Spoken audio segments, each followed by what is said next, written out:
Hi hello friends, welcome to our channel.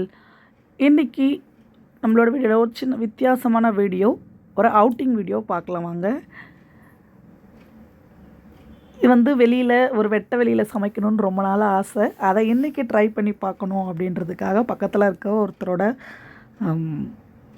வயலுக்கு தான் வந்திருக்கோம். அங்கே தான் சமைக்கிறோம். ஸோ சாதம், காரக்குழம்பு, ரசம் ரொம்ப சிம்பிளாக தான் பண்ணியிருக்கோம்.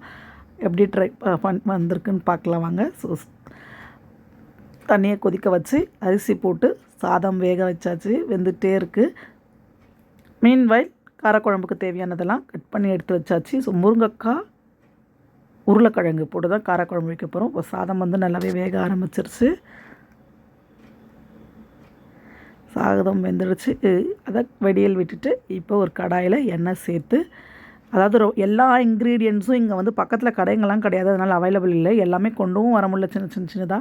அதனால் இருக்கிற இன்க்ரீடியன்ஸ் வச்சு பண்ணுறோம். எப்படி வருதுன்னு பார்ப்போம். ஸோ எண்ணெய் காஞ்சதுக்கப்புறமா அதில் கடுகு, கருவேப்பிலை சேர்த்துட்டு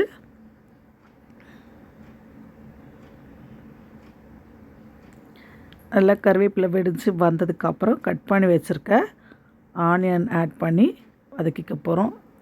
இது கருகாமல் இருக்கும். ஏன்னா நம்ம ஸ்டவ்வில் சமைக்கிறது வேறு, இந்த அனலில் இந்த டேஸ்ட்டு ரொம்ப சீக்கிரமாக காய்கறியெல்லாம் நல்லா வெந்து அந்த டேஸ்ட்டு ட்ரை பண்ணி பார்க்கணுன்னு ரொம்ப நாளாக ஒரு ஆசை. அது இன்றைக்கி தான் டைம் கிடச்சிருக்கு. ஸோ அதனால் ட்ரை பண்ணி பார்க்குறோம். தட்டி போட்ட இஞ்சி பூண்டோடு சேர்த்து பொடி பொடியாக கட் பண்ணி வச்சுருக்க ஆனியனையும் ஒரு ஃப்ரை பண்ணிவிட்டு, ஆனியன் ஃப்ரை ஆனதுக்கப்புறம் மற்ற இன்க்ரீடியன்ட்ஸ் ஒன்று ஒன்றா ஆட் பண்ணலாம்.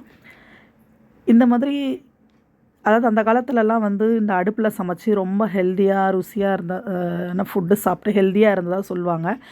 அது இப்போ இருக்கிற காலகட்டத்தில் நம்மளுக்கெல்லாம் பாசிபிள் கிடையாது. மோஸ்ட்லி கேஸ் ஸ்டவ்ஸு, இண்டக்ஷன்ஸு, அவன்ஸ் அப்படின்னு ரீப்ளேஸ் பண்ணியாச்சு. இந்த மாதிரி ஒரு இயற்கையான சூழலில் சமைக்கிறது ஒரு மனசுக்கு ரொம்ப நிம்மதியாக சந்தோஷமாக தான் இருக்குது.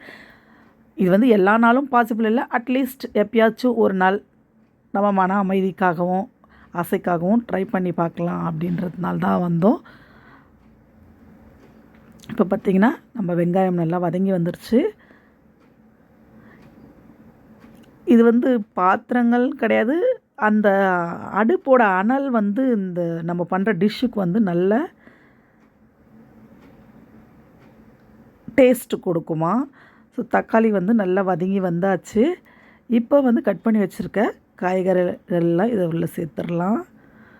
இதையும் நல்லா ஃப்ரை பண்ணிவிட்டு அதுக்கப்புறமா நம்ம தேவையான ஸ்பைசஸ் எல்லாமே ஆட் பண்ணிக்கலாம்.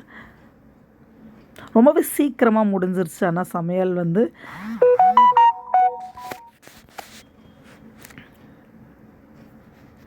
இப்போ வாட்டர் ஆட் பண்ணிவிட்டு இது கொஞ்சம் நேரம் வேகட்டும் காய்கறிகள். நீங்கள் என்ன, நான் அங்கே பக்கத்தில் முருங்கைக்காய் இருந்தது, உருளைக்கிழங்கு மட்டும் வீட்டில் இருந்தது கொண்டு போயிட்டோம். அதை வச்சு இருக்கிறத அட்ஜஸ்ட் பண்ணிக்கிறோம். கூட மஞ்சத்தூள், மிளகாய்த்தூள், தனியாத்தூள் எல்லாமே சேர்த்து ஒரு கொதி வந்ததுக்கப்புறமா, காய்கறி கொஞ்சம் வெந்து வந்ததுக்கப்புறமா நாம் புளி ஆட் பண்ணிக்கலாம். டேஸ்ட்டுக்கு ஏற்ற சால்ட்டை ஆட் பண்ணியாச்சு. இதை நல்லா கலந்து வச்சுட்டு கொஞ்சம் நேரம், ஒரு 5 மினிட்ஸில் வெந்துடும் அப்படின்னு நினைக்கிறேன். பார்ப்போம்.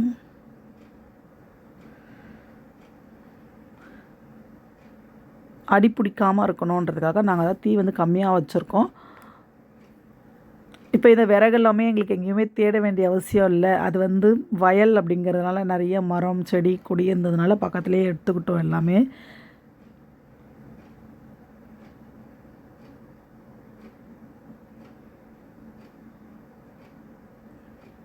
பார்த்திங்கன்னா காய்கறி எல்லாம் நல்லா வந்துருச்சு. அவ்வளோதாங்க. இப்போ இதில் புளி சேர்த்துட்டு, புளி தண்ணி சேர்த்துட்டு ஒரு முறை டேஸ்ட் பார்த்து இறக்கிடுவோம்.